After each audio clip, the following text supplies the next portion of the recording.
ஓம்.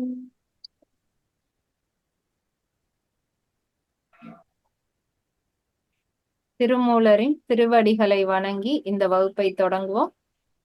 நம்ம இன்னைக்கு பார்க்க போற அடுத்த தலைப்பு வந்து காத்தல். காத்தல் பத்தி தான் பார்க்க போறோம். ஏற்கனவே பிரளயம் பார்த்தோம். பிரளயத்துல முழுவதுமா அழிந்துருச்சு. அதுக்கப்புறம் சர்வ சிருஷ்டி பார்த்தோம். சர்வமும் அடுத்து எப்படி வந்து படைக்கப்படுது அப்படின்னு பார்த்தோம். இப்ப அந்த படைத்ததை எப்படி காப்பாத்த போறாங்க அப்படிங்கிறத பத்தி பார்க்க போறோம். படைத்தல் வந்து பிரம்மா தான் செய்யறாரு அப்படின்னாலுமே மறைமுகமா சிவன் சொல்லிதான் பிரம்மா வந்து செய்யறாரு. எல்லாத்தையும் படைக்கிறத அவர் தான் செய்யறாரு. அப்ப படைத்தல் தொழிலும் சிவன் சம்பந்தப்பட்டது அப்படின்னா காத்தல் தொழிலும் அதே மாதிரிதான் திருமால் தான் செய்யறாருன்னா சிவன் மூலமா தான் திருமால் வந்து செய்யறாரு. அததான் வந்து காத்தல்ல வந்து சொல்ல போறாங்க. நம்ம ஏற்கனவே என்ன பார்த்தோம்? தமிழும் சைவமும் ஒண்ணுதான். தமிழ்ல காத்தலுக்கு என்னெல்லாம் பொருள் இருக்கோ அது எல்லாமே சைவத்துல திருமாலுடைய தொழில்களா சொல்லப்படுது. ஃபர்ஸ்ட் நம்ம என்ன பார்த்தோம்? பாதுகாத்தல், ப்ரொடெக்ட் அப்படிங்கிறதும் ஒரு காத்தல் தொழில் அப்படின்னு பார்த்தோம்.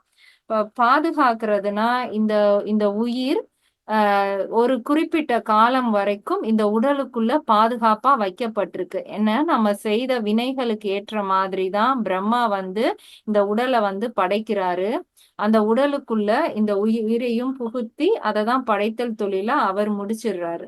இப்ப உள்ள போன அந்த உயிர் எவ்வளவு காலம் இந்த உடலுக்குள்ள பாதுகாப்பா வைக்கப்படணும் அப்படிங்கிற அந்த தொழிலை யார் செய்யறாருன்னா திருமால் செய்யறாரு. அது வந்து அந்த பாதுகாத்தல். அதுக்கப்புறம் காத்துக்கிட்டு இருக்கிறது அப்படிங்கிறது வெயிட்டிங் அப்படிங்கிற அர்த்தத்தையும் கொடுக்கும். ஒருத்தவங்கள நாம எதிர்பார்த்து காத்துக்கிட்டு இருக்கிறது அது வந்து வெயிட்டிங். அப்ப இந்த உயிர், இந்த உடல், இது எதை எதிர்பார்த்து காத்துக்கிட்டு இருக்குன்னா போன பிறவில நம்ம எது எல்லாம் கற்று தெரிந்து வந்தோமோ அந்த அறிவு வந்து மறைக்கப்பட்டிருக்கு. நமக்கு அதுக்கான பக்குவம் வரும்போது அந்த மறைத்தல் விலகி அதுல இருந்து நமக்கு அருளுதல் வந்து கிடைக்க போகுது. அது வரைக்கும் இந்த திருமால் வந்து இந்த உடலையும் உயிரையும் காத்துக்கிட்டு இருக்காரு. மறைத்தல் தொழில் நடைபெற வரைக்கும் அவர் வந்து பொறுமையா வெயிட் பண்ணிட்டு இருக்காரு. நம்ம இப்ப இந்த கொரோனா டைம்க்கு முன்னாடிலாம் நம்ம நினைக்கவே இல்லை இப்படியெல்லாம் நாம ஒண்ணு படிப்போம். இப்போ என்ன எடுத்துக்கிட்டோம்னா நான் படிச்சது வந்து இன்ஜினியரிங். எனக்கு சுத்தமா இந்த கான்செப்ட் பஞ்சபூதம் இது மேலலாம் ஒரு புரிதல் கூட கிடையாது. என்னோட ஒரு 35 வயசு வரைக்குமே நான் எனக்கு இத பத்தின எந்த புரிதலுமே இல்லாம தான் இருந்தது.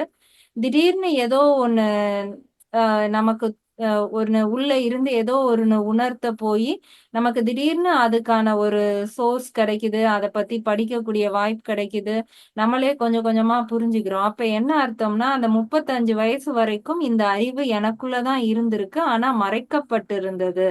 திருமால் வந்து காத்துக்கிட்டு இருந்தாரு. எப்ப இந்த உடல், இந்த உயிர் அந்த மறைத்தலை விலக்கிட்டு அத வந்து உணரப் போகுது அப்படின்னு சொல்லி திருமால் தான் காத்து வச்சிருந்தாரு நம்ம உடலையும் உயிரையும். அப்ப அந்த காத்தல் தொழில்ல தான் அந்த மறைத்தல் தொழிலும் நடைபெற்று அத வந்து உணரக்கூடிய ஒரு வாய்ப்பு கிடைக்குது. அதே மாதிரி ஒவ்வொருத்தருக்கும் அந்த உள்ள இருக்கக்கூடிய திருமால் வந்து வெயிட் பண்ணிக்கிட்டு இருக்காரு. நம்மளுடைய அறிவு கிடைக்கணும் அப்படிங்கிறதுக்காக வெயிட் பண்ணிக்கிட்டு இருக்காரு.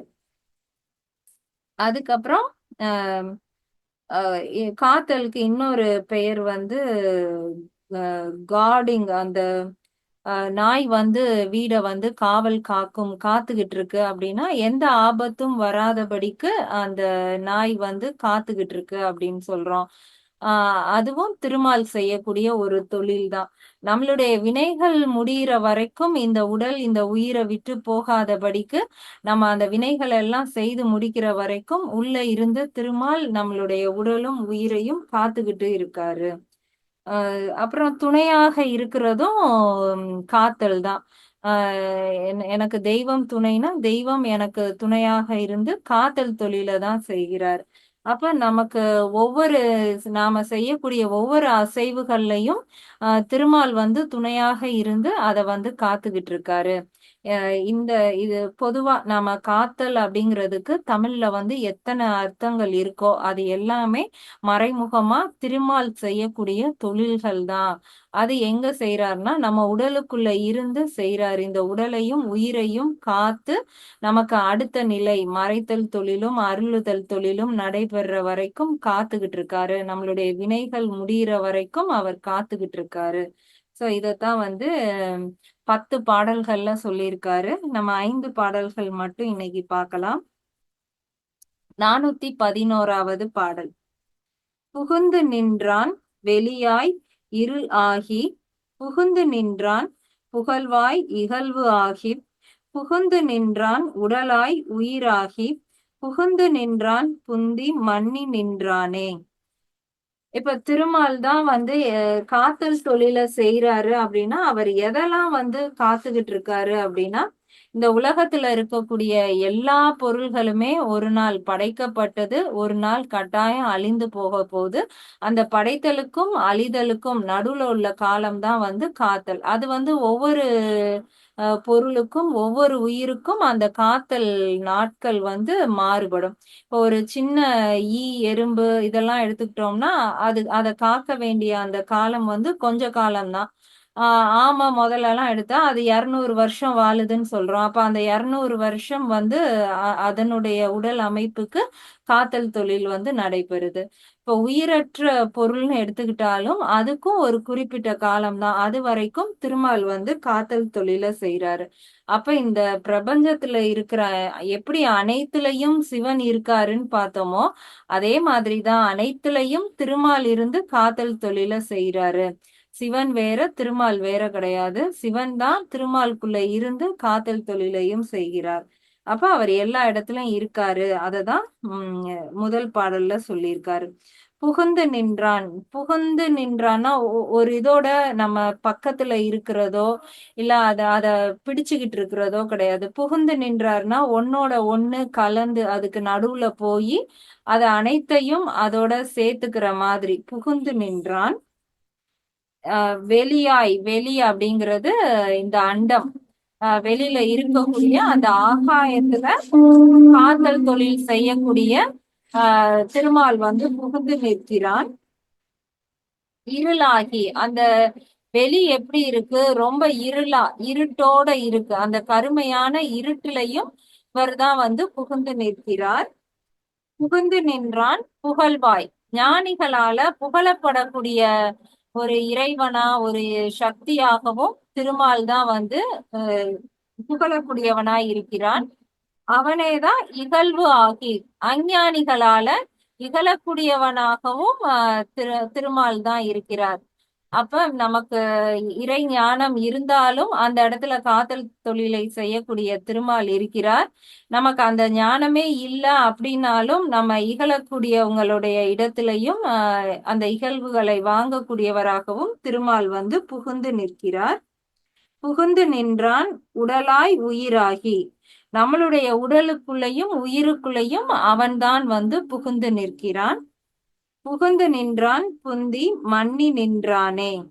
நம்மளுடைய அறிவுலையும் அவன்தான் புகுந்து நிற்கிறான். அறிவு அப்படிங்கிறது அந்த இறை அறிவு மட்டும்தான் அறிவு. நம்ம திருமந்திரத்துல முதல்ல இருந்தே படிச்சிட்டு இருக்கோம். கல்வி அறிவுன்னு எது சொன்னாலும் அந்த இறை சிந்தனைய மட்டும்தான் அவர் அறிவா எடுத்துக்கிறாரு. இந்த உலக அறிவை அவர் வந்து சொல்லவே இல்லை. அப்ப அறிவாக நமக்கு இந்த உலக ஞானத்துல இருந்து இறைஞானம் கிடைக்கக்கூடிய அறிவும் திருமால் வந்து மனசு வச்சாதான் அந்த அறிவும் கிடைக்கும். அப்படி அறிவாகவும் இருக்கிறார். மன்னி நின்றானே அது வந்து எந்த நிலையான ஒரு அறிவா இங்கேயே இருக்கிறார். இன்னொரு தடவை பார்ப்போம். புகுந்து நின்றான். அனைத்து விஷயங்களிலும் ஒன்றோடு ஒன்றாக கலந்து நிற்கிறான். வெளியாய் ஆகாயபூதமாய், இருளாய் அந்த ஆகாயத்தில் இருக்கக்கூடிய அந்த கருமையான இருட்டாகவும் புகுந்து நிற்கிறான். புகுந்து நின்றான் புகழ்வாய். ஞானிகளால் புகழப்பெறக்கூடிய இடத்திலும் திருமால் இருக்கிறாய். இகழ்வு ஆகி அஞ்ஞானிகளால் இகழக்கூடிய இடத்திலும் திருமால் புகுந்து நிற்கிறான். புகுந்து நின்றான் உடலாய் உயிராகி. இந்த உடலுக்குள்ளும் புகுந்து நிற்கிறான், உயிருக்குள்ளும் புகுந்து நிற்கிறான். புகுந்து நின்றான் புந்தி மன்னி நின்றானே. நம்ம அந்த இறைவனை தேடக்கூடிய அறிவிலும் அவன்தான் புகுந்து நிற்கிறான், நிலை பெற்று நிற்கிறான். அப்ப எப்படி சிவபெருமான் வந்து எல்லா இடத்துலயும் இருக்காரு அப்படின்னு பார்த்தோமோ, அதே இடத்துல ஃபுல்லா திருமாலும் இருந்து காத்தல் தொழில செய்துகிட்டு இருக்காரு. 412வது பாடல். தானே திசையொடு தேவருமாய் நிற்கும், தானே உடல் உயிர் தத்துவமாய் நிற்கும், தானே கடல் மலை ஆதியுமாய் நிற்கும், தானே உலகில் தலைவனும் ஆமே. நம்ம இதுக்கு முன்னாடி பார்த்ததுல இந்த எப்படி இந்த மாயையில இருந்து ஒன்னொன்னா தோன்றுதுன்னு பார்த்தோம்.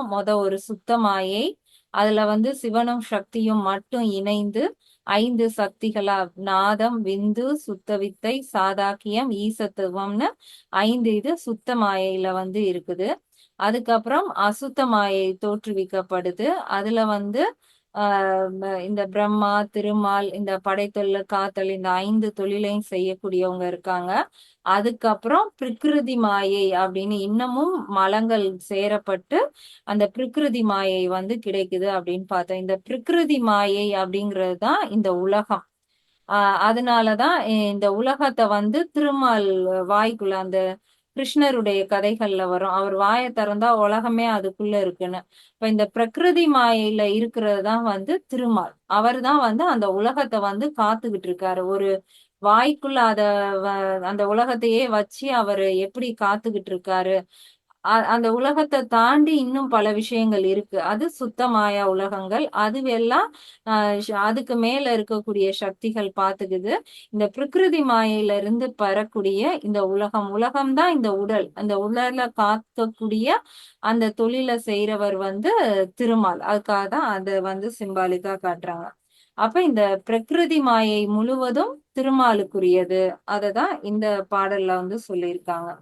தானே திசையோடு தேவருமாய் நிற்கும். தானே அப்படிங்கிறது இந்த இடத்துல சதாசிவனை வந்து சொல்றாங்க. சதாசிவன் தான் வந்து நம்ம பார்த்தோம் இல்லையா, அவர் தான் வந்து அருளல் தொழில செய்யறாரு. எப்ப அவர் அருள் தருவார்னா, மறைத்தல் விலகும் போது அவருடைய அருள் கிடைக்கும்.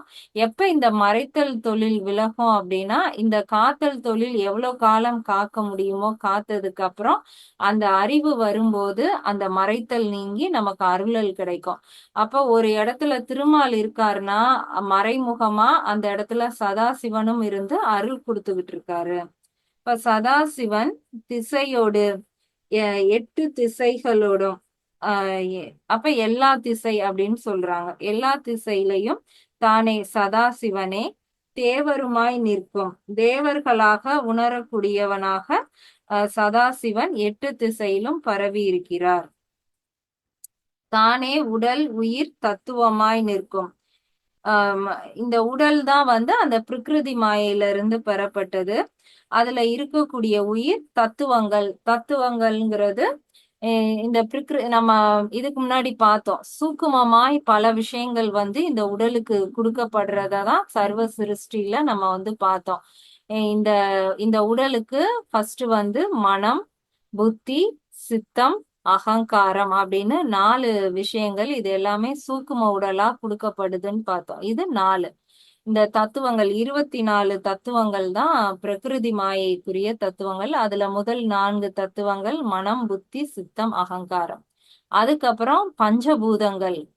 நம்ம பஞ்சபூதங்கள்னா நீரு, நெருப்பு, நிலம் இதெல்லாம் பாக்குறோம் இல்லையா. ஆனா அதுவும் சூக்கும வடிவமா நம்ம உடலுக்கு சூக்கும உடலா வந்து கொடுக்கப்படுது. அப்ப அந்த பஞ்சபூதங்கள் 5. அப்புறம் இந்த பஞ்சபூதங்கள் எதுல இருந்து வந்துச்சுன்னா ஞானேந்திரியங்கள். நம்ம ஏற்கனவே பார்த்தோம். சென்ஸ் ஆர்கன்ஸ் கிடையாது, 5 சென்சஸ் தான் வருது. அந்த சென்சஸ்ல இருந்து அடுத்து சென்ஸ் ஆர்கன்ஸ் வருதுன்னு பார்த்தோம் இல்லையா. அப்ப அந்த 5 கருவிகள் பார்த்தல், கேட்டல், சுவைத்தல், நுகர்தல், தொடுதல், இந்த 5 உணர்வுகளும் வருது. அப்ப 4 அந்த கரணங்கள் மனம், புத்தி, சித்தம், அகங்காரம். அடுத்து 5 பஞ்சபூதங்கள். அடுத்து 5 ஞானேந்திரியங்கள் 14 ஆயிடுச்சு. இன்னும் 10 என்னன்னா நம்மளுடைய தொழில் கருவிகள், கர்மேந்திரியங்கள் அப்படின்னு சொல்லக்கூடியது. இந்த நம்ம உடல்ல இருக்கக்கூடிய செயல்கள், நம்ம என்னெல்லாம் செயல் செய்வோம்னா காலை வச்சு இந்த உடலை வந்து நம்ம ஒரு இடத்துல இருந்து இன்னொரு இடத்துக்கு நாம வந்து அசைத்து கொண்டு போறோம். அப்ப கால்கள் வந்து ஒரு தொழில் செய்யுது. அடுத்து கைகள், நமக்கு வேணுங்கிறத எடுத்து இந்த உடலுக்கு வந்து கொடுக்குது நம்மளுடைய கை. அப்ப கை வந்து ஒரு தொழில் செய்யுது. அப்ப கால், கை, அதுக்கப்புறம் நம்மளுடைய வாய், நம்ம மனசுல உள்ளத வெளியவும் கொண்டு வருது, வெளியில இருக்கக்கூடிய உணவுகளை உள்ளவும் கொண்டு போகுது. இது 2 வேலைகள் செய்யுது வாய். அதுக்கப்புறம் அந்த உள்ள போன உணவு செரிமானமாகி வெளியில அனுப்பணும். அப்ப எருவாய் அப்படின்னு சொல்லக்கூடிய நம்மளுடைய மலம் கழிக்கக்கூடிய அந்த தொழிலும் நம்ம உடல் செய்யக்கூடிய தொழில். அது 4. அடுத்து கருவாய் அப்படின்னு சொல்றது நம்மளுடைய செக்ஷுவல் ஃபீல நம்ம வெளியில கொண்டு வரக்கூடிய அந்த ஒரு தொழில். அது வந்து கருவாய். ஆக மொத்தம் இந்த 5 தொழில்கள் நம்ம உடல் செய்யக்கூடிய தொழில்கள். இந்த 5மே சூக்கும உடல்ல முதையே கொடுக்கப்படுது. இதுக்கு பெயர் வந்து கர்மேந்திரியங்கள். அதாவது 5 தொழில்கள் அது சூக்குமமா இந்த உடலுக்கு வந்து கொடுக்கப்படுது. இப்ப ஏற்கனவே 14 பார்த்தோம், பிளஸ் இந்த 5 இது வந்து இதுவும் சேர்ந்து மொத்தம் வந்து 19 ஆயிடுச்சு. அதுக்கப்புறம் இன்னும் 5, அந்த 5 வந்து தன்மேந்திரியங்கள் அப்படின்னு சொல்லக்கூடியது.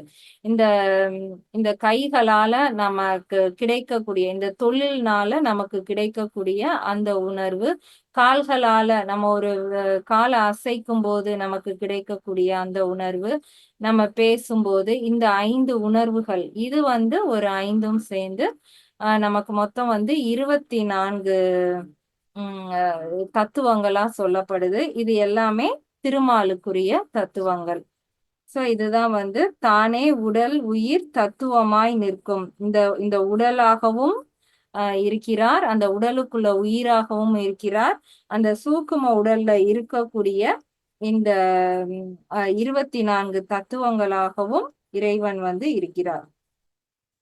அடுத்து தானே கடல் மலை ஆதியுமாய் நிற்கும்.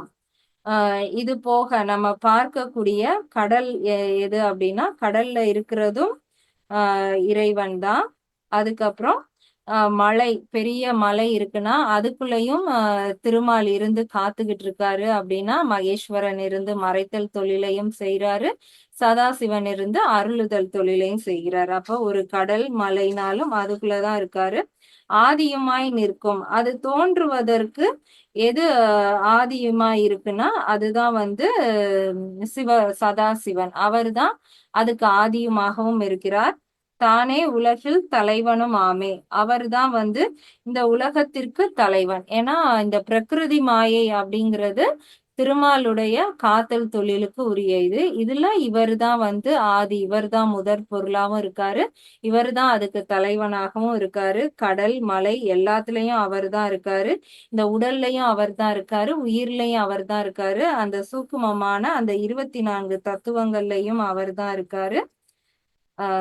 தேவர்கள் தேடி அறியக்கூடிய அந்த இறைவனாகவும் இவர் தான் வந்து இருக்கிறார், சதாசிவனும் திருமாலும். அடுத்து 413வது பாடல். உடலாய் உயிராய் உலகம் அது ஆகி கடலாய் கார்முகில் நீர் பொழிவான் ஆய் இடையாய் உலப்பு இலி எங்கும் தானாகி அடையார் பெருவழி அண்ணல் நின்றானே. இதுலயும் திரும்ப அவர் வந்து எல்லா இடத்துலயும் இருக்காரு, அதையேதான் வந்து சொல்றாங்க. உடலா இறைவன் வந்து இந்த காத்தல் தொழிலை செய்யக்கூடிய திருமால் வந்து நம்மளுடைய உடலாகவும் இருக்கிறார், உயிராகவும் இருக்கிறார். நமக்குள்ள இருக்கக்கூடிய அந்த உயிரை காக்கக்கூடிய இறைவனாகவும் அவர் இருக்கிறாய். உலகம் அது ஆகி அவரேதான் உலகமாவும் ஆகி உலகத்திலையும் அவரேதான் இருக்காரு. நம்ம ஏற்கனவே பார்த்தோம், அண்டம் தான் பிண்டமா இருக்கு, பிண்டம் தான் அண்டமா இருக்கு. அப்ப நம்ம இருக்க இந்த பஞ்சபூதங்கள் தான் இந்த உடலையும் வடிவமைச்சிருக்கு, அதுதான் இந்த உலகத்தையும் வடிவமைச்சிருக்கு. அப்ப இந்த உடல்லையும் உயிரிலையும் அவர் இருக்காருன்னா உலகத்திலையும் அவரேதான் அதுவாகவே இருக்கிறார். கடலாய் கார்முகில் நீர் பொழிவான் ஆய். கடலாகவும் அவர்தான் இருக்கிறார். கார்முகில் கருமையான மேகமாகவும் அவர்தான் இருக்கிறார். நீர் பொழி, அந்த வானத்திலிருந்து வரக்கூடிய நீர் பொழிவான் ஆகி, வானமாகவும் அவர்தான் இருக்காரு, அதுல இருந்து வரக்கூடிய நீராகவும் அவர்தான் இருக்கிறார். இடையாய், இடையாய்னா எல்லாத்திலையுமே அந்த நடு நடுவில் இருப்பவர், கலந்து இருக்கவர், அவரை பிரிக்க முடியாதபடிக்கு அதுல இருப்பவர். உலப்பு இலி, எப்பயுமே அதுல நிறைந்து இருக்கக்கூடியவர். எங்கும் தான் ஆகி, எல்லாத்திலையுமே அவராகவே இருக்கக்கூடியவர், அனைத்திலும் இருக்கக்கூடியவர். அடையார் பெருவழி அண்ணல் நின்றாரே. அடைபவருக்கு அவர்தான் மிகப்பெரிய இன்பத்தை கொடுக்கக்கூடிய ஒரு மிகப்பெரிய ஆற்றலாக அவர்தான் எல்லா இடத்திலையும் நிற்கிறார். இப்ப திருமால் இல்லாத இடமே கிடையாது. திருமால் இருக்கிற வரைக்கும் தான் அந்த பொருளை காக்க முடியும். அப்ப அவர் எதுலலாம் இருக்காருன்னா எல்லாத்துலயும் இருக்காரு. இந்த உடல், உயிர், உலகம், கடல், கார்முகில், நீர், வான், எல்லாத்துலயும் எப்படி இருக்காரு? இடையாய் இருக்கிறார், கலந்து இருக்கிறார், உலப்பு இலியாய் இருக்கிறார், நீங்க முடியாதபடி இருக்கிறார், எல்லா இடத்திலையும் இருக்கிறார். அடைபவர்களுக்கு அவரே மிக பெரிய ஆற்றலாகவும் இருந்து அனைத்தையும் உணர்த்துகிறார். அடுத்த பாடல் பார்க்கலாம். 414வது பாடல்.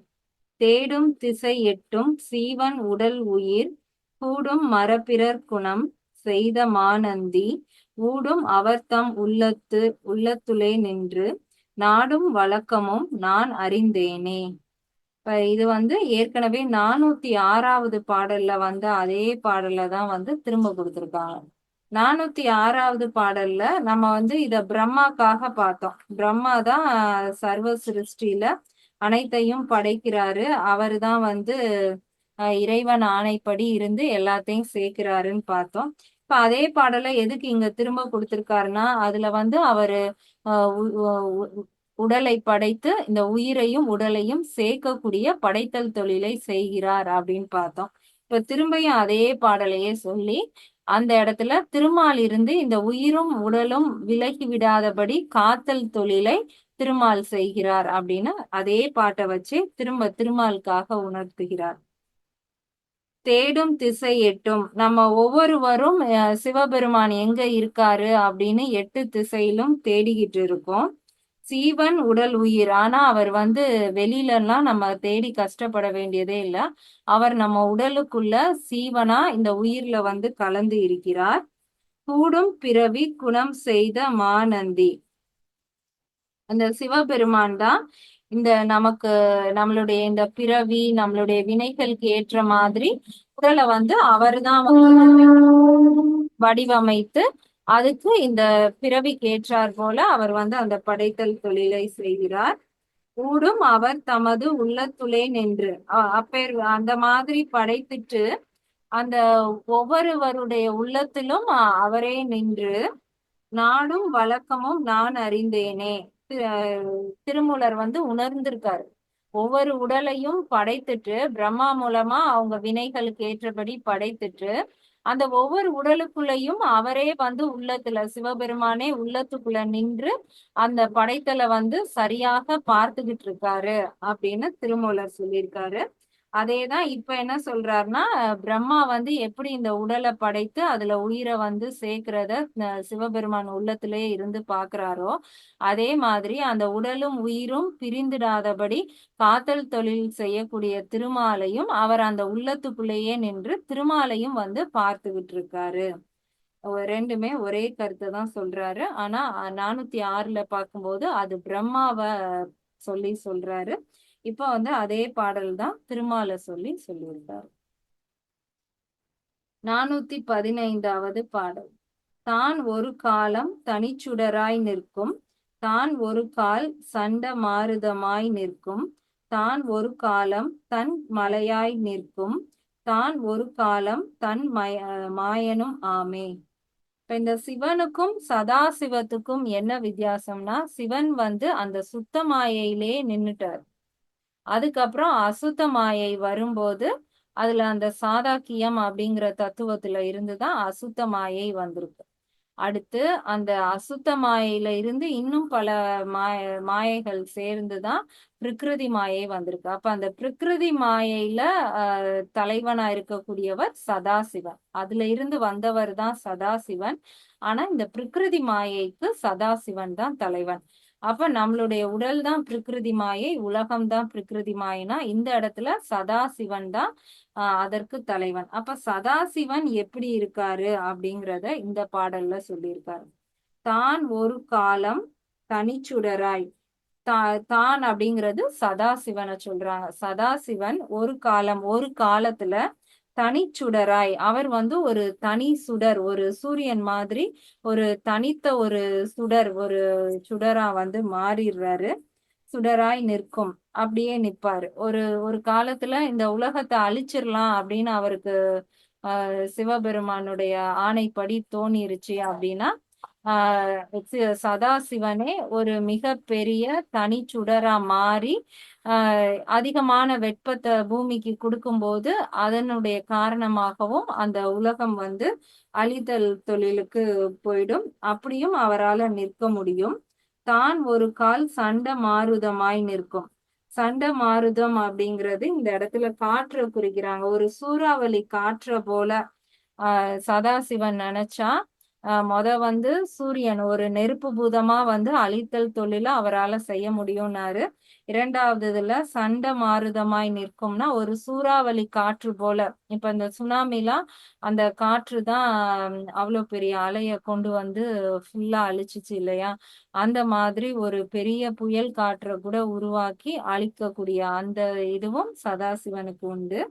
தான் ஒரு காலம் தன் மலையாய் நிற்கும். பயங்கரமான மழையை கொடுத்து நல்ல வெள்ளத்தை ஏற்படுத்தி அப்படியும் அழிக்கக்கூடிய தன்மை கொண்டவர் தான் சதாசிவன். தான் ஒரு காலம் தன் மாயனும் ஆமே. தன் மாயனும் அப்படிங்கிறது இந்த இடத்துல திருமாலை சொல்றாங்க. சதாசிவன் முடிவு பண்ணிட்டாருன்னா திருமாலா இருந்து இது எதுவுமே நடக்காதபடி அவரால் காப்பாத்திக்கவும் முடியும். காத்தல் தொழிலையும் அவரால் செய்துக்க முடியும். இப்ப சதாசிவன் தான் திருமாலாகவும் இருக்கிறான். அவர் நினைச்சா அழித்தல் தொழில செய்யக்கூடிய ஒரு மிக பெரிய தனிச்சுடராகவும் இருக்க முடியும். ஒரு சண்ட மாருதம், ஒரு புயல் காற்று போல மாறக்கூடிய தன்மையும் அவருக்கு இருக்கு. தன்மலையாய் ஒரு வெள்ளத்தை உற்பத்தி பண்ணக்கூடிய ஒரு மலைக்குரிய அந்த ஆற்றலாகவும் இருக்கிறார். அவர் நினைச்சா திருமாலாகவும் இருந்து அனைத்தையும் காத்தல் தொழிலை செய்யக்கூடியவராகவும் அவரால் இருக்க முடியும் அப்படிங்கறதுதான் இந்த பாடல்ல சொல்லியிருக்காங்க. அப்ப திருமால் வேற, சதாசிவன் வேற கிடையாது. திருமால் காத்துக்கிட்டு இருக்காரு. எதை காத்துக்கிட்டு இருக்காரு? இந்த ஜீவனுக்கு அறிவு வர்ற வரைக்கும் அவர் காத்துக்கிட்டு இருக்காரு. அறிவு வந்த உடனே அந்த மறைத்தலை நீக்கி அருளுதல், சதாசிவனுடைய அருளை வாங்கி கொடுத்துருவாரு. இப்ப இப்படிதான் சதாசிவனும் எல்லா இடத்துலயும் இருக்காரு. திருமால் இந்த இந்த உடல் உயிரை காத்துக்கிட்டு இருக்காரு. அவருடைய அருள் கிடைக்கிற வரைக்கும் காத்துக்கிட்டு இருக்காரு. அப்ப இந்த 5 பாடல்கள்லையுமே காத்தல் தொழிலை பத்தி என்ன சொல்லியிருக்காருன்னா, திருமால் சதாசிவனுடைய அருள் நமக்கு கிடைக்கிறதுக்காக தான் அந்த பக்குவம் வர வரைக்கும் இந்த உடலை பாதுகாத்து இதனுடைய வினைகள் முடிகிற வரைக்கும் அவர் பொறுமையா வெயிட் பண்ணி அதுக்கப்புறம் அந்த அருளை நம்ம கிட்ட பொறுப்பா நமக்கு துணை செய்யற மாதிரி கொடுக்கக்கூடிய இத்தனை காத்தல் தொழிலையும் திருமால் செய்துகிட்டு இருக்காரு. எதுலெல்லாம் இருக்காரு? எல்லா பொருள்கள்லையும் திருமால் மறைந்திருக்காரு அப்படிங்கிறத சொல்றதுதான். கடலா இருக்காரு, மலையா இருக்காரு, எல்லா இடத்துலயும் புகுந்து நிற்கிறார், இடைவிடாமல் நிற்கிறார். எல்லா அர்த்தமும் அதுலதான் சொல்லியிருக்காங்க. முதல் பாடல்ல இதுதான் சொன்னாரு, எங்கெல்லாம் புகுந்து நிற்கிறார் அப்படின்னு சொல்லியிருந்தாங்க. இரண்டாவது பாடல்ல சதாசிவனுடன் சேர்ந்து தானாக நிற்கிறார் அப்படின்னு சொல்லியிருந்தாங்க. அடுத்த பாடல்ல எல்லாமாகவும் உடலாக உயிராக எல்லாத்துலயும் அவர் இருக்கிறார்னு பார்த்தோம். நான்காவது பாடல்ல எப்படி பிரம்மாக்கு பார்த்தோமோ அதே பாடலையே திருமாலுக்கும் எடுத்து பார்த்திருக்கோம். அடுத்து சதாசிவன் தான் அழித்தல் தொழில செய்யணும்னு நினைச்சா அவரே பஞ்சபூதங்கள் மூலமா அழித்தல் தொழிலையும் செய்வாரு. அவரே காத்தல் தொழில செய்யக்கூடிய திருமாலாகவும் அவரே இருக்கிறார். இதைத்தான் இந்த 5 பாடல்ல சொல்லியிருக்காங்க. அடுத்த 5 பாடல் நாம அடுத்த வகுப்புல பார்க்கலாம். இதுல எதுவும் சந்தேகம் இருந்தா கேட்கலாம்.